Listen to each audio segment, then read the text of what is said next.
So we're going to be building a .NET Core and React application, and in order to build that application we need to download some software to do so. And the first thing we're going to need is the .NET Core SDK. So please come to .net.microsoft.com and click on the download button, and what we have available here is the .NET Core SDK, and it's available for macOS, Linux and Windows. And what we want to download is the .NET Core SDK, which also includes the .NET Core runtime. So please go ahead and download this for your particular operating system. And I just want to go into the all .NET Core downloads just to show you which versions I'm using and which version is available. And the current recommended version of .NET Core is 2.2. And the runtime we're currently on is 2.2.5. Now, there is a preview version of 3.0 available. And if you're concerned that we're learning about .NET Core 2.2 here, and version 3.0 is just around the corner, please don't be worried about this. Every piece of code that we write in this course is equally valid on .NET Core 3.0 as it is on version 2.2. I was almost tempted to demonstrate this entirely on version 3.0 preview version, but there's one or two packages that we rely on later on that have not been updated to work with the preview version of .NET Core. Not every package author is prepared to make a version of their code available on a preview version, because preview versions are subject to significant changes.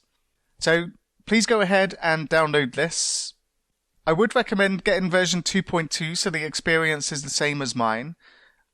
There are some small changes in the startup files we get when we create a .NET Web API using the version 3 of the .NET SDK.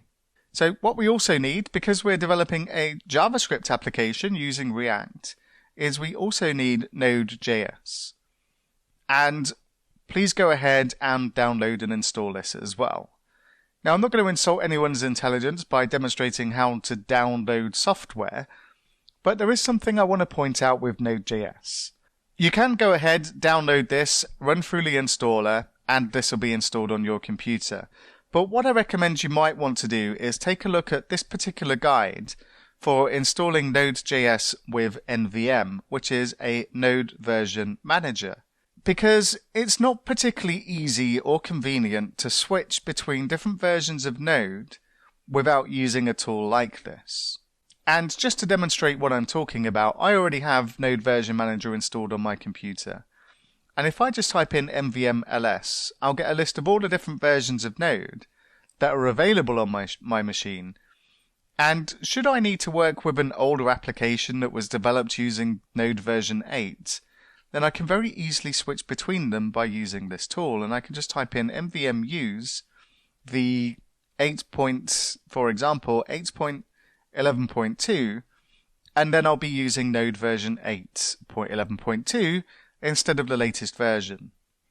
And if I go to node -- version, then I can see it says I'm on 8.11.2.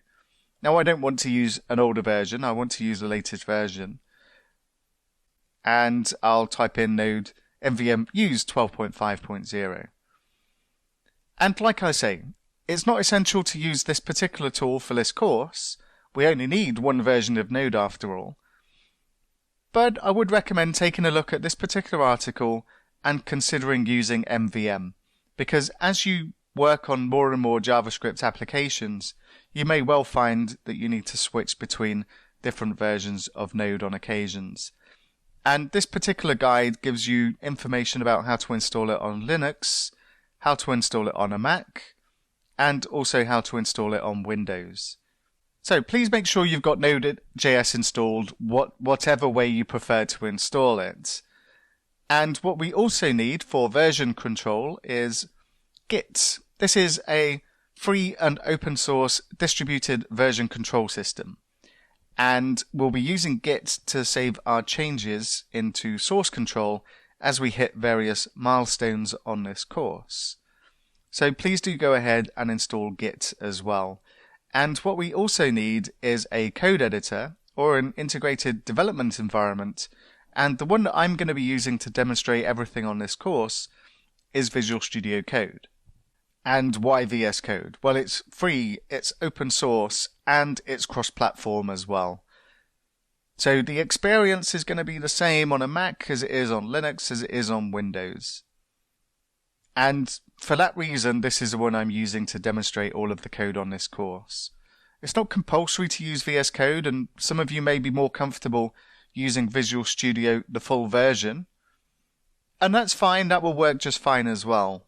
But it's difficult for me to use Visual Studio because I'm using a Mac, so that doesn't work on a Mac, and the Visual Studio for Mac is a very different beast to Visual Studio for Windows. And Visual Studio Code as well is really fast and lightweight, and Visual Studio can be a bit bloated for the kind of code that we're writing on this particular course. But it's up to you. There is another alternative as well called Rider from JetBrains, but the only downside to that one, and it is a really good code editor as well, or IDE for what we're doing on this course, but the downside to that one is it's not free. You need to pay a subscription to make use of that.